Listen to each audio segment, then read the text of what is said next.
안녕하세요. 보안쟁이 PR입니다.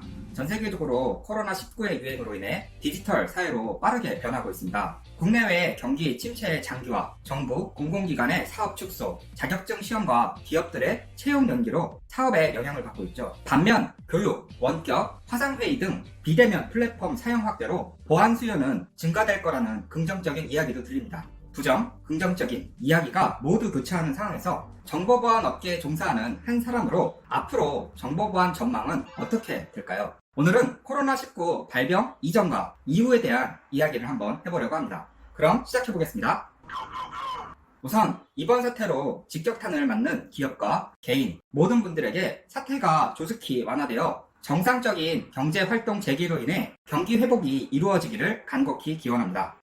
세계적인 코로나19 확산으로 국내외 경기 침체, 장기화가 우려되는 것이 사실입니다. 언제 끝날지도 모르는 긴 터널에 입구에 들어온 것인지 중간 정도에 있는 것인지도 알 수 없는 것이 더 불안하죠. 일상생활뿐 아니라 기업에 일하는 문화에도 크게 영향을 주고 있습니다.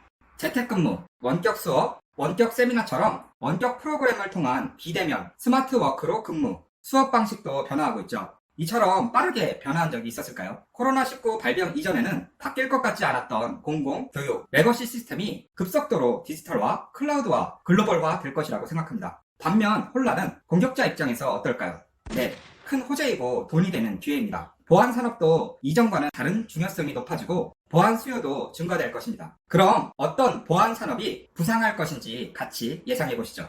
유튜브 커뮤니티를 통해 보안쟁이, 보안둥이님들에게 설문을 받았습니다. 참여해주신 보안둥이님들 너무너무 감사합니다. 함께 해주시는 것이 저에게 정말 큰 힘이 됩니다. 사랑합니다. 첫 번째, 화상회의 솔루션과 AI 기반의 실시간 질병 진단. 기존의 사무실이라고 하는 특정 공간의 보안의 중심이었다면 이제는 장소와 관련 없이 원격지에 연결된 모든 요소에 대한 보안까지 고려해야 합니다. 최근 대표적인 화상회의 앱이죠. 줌의 프라이버시 논란과 보안 이슈. 지난달 4월쯤 줌에서 생성되는 화상회의 데이터가 중국에 있는 데이터 센터로 흘러간다는 차이나 게이트가 폭로되고 개인정보 이슈까지 발생하면서 줌의 기업 이미지가 급격하게 하락되었습니다. 급기야 몇몇 세계 각국 정부와 글로벌 업체들에서는 줌 금지령을 내리기도 했죠. 또한 핑안 굿닥터, 중국 핑안 보험 그룹의 원격 의료 플랫폼입니다. 해당 기업은 중국 현지에서 사용자가 급격하게 증가하면서 수혜주로 부상을 했는데요. 이처럼 원격 회의, 원격 업무, 원격 지원 등 타인과 사회적 거리두기를 유지하면서 업무를 수행할 수 있도록 도와주는 화상회의 솔루션은 초호황을 누리고 있습니다. 두 번째, 홈 네트워크 환경의 보안 강화, 접근 제어와 VPN. 두 번째는 화상회의와 연관된 홈 네트워크 환경의 보안을 강화하기 위한 보안 솔루션입니다. 첫 번째 접근 제어 솔루션이라고 하면 방화벽이나 UTM, VPN이 될 수 있겠죠. 두 번째, 엔드포인트 보안의 시장 확대를 예상할 수 있는 계기가 된 것처럼요. 엔드포인트 보안이라고 하면 사용자 PC의 백신, PC 지킴이, VDI처럼 PC 가상화를 통해 보안을 강화된 사용자를 접근 제어를 통해서 인가된 단말에서만 접속이 가능하도록 하게 하는 솔루션입니다. 세 번째, 개인정보 유출의 증가.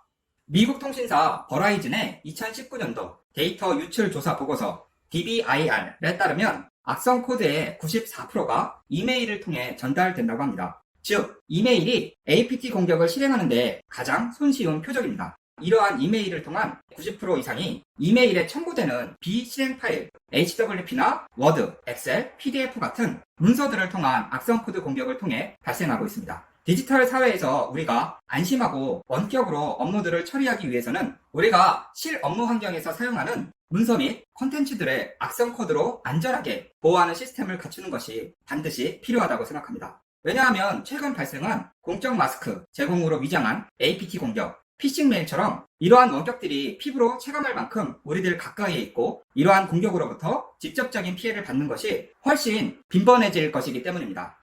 오늘 영상을 정리하겠습니다. 우리는 신종 바이러스 코로나19와 싸우고 있고 세계적인 코로나19의 유행은 앞으로 더 잦은 질병 발생 및 확산될 것이라고 예상됩니다. 장기적으로 재택 수업, 재택 근무를 포함한 다양한 방식의 근로 형태를 고민할 수밖에 없습니다. 이에 새로운 시대에 걸맞는 정보보호 전략을 새로 짜고 글로벌 시장을 타겟으로 혁신을 거듭해 나아가야 한다고 생각하며 정보보안 업계에서는 다시 한번 어려운 숙제가 던져졌지만 위기는 기회라고 생각을 합니다. 우리나라 정보보호 기술이 세계로 나아가는 계기가 되길 바랍니다. 국내 진단키트와 방역물자가 세계로 수출되는 것처럼 우리는 바이러스를 이겨낼 것입니다. 그때가 되면 세상은 많이 달라져 있겠죠. 동시에 포스트 코로나를 준비한 사람에겐 엄청난 기회가 있을 것입니다. 도움이 되셨다면 좋아요와 구독하기 한 번씩 꼭 부탁드리겠습니다. 질문은 언제나 댓글 주시고요. 그럼 오늘 하루도 행복하세요. 감사합니다.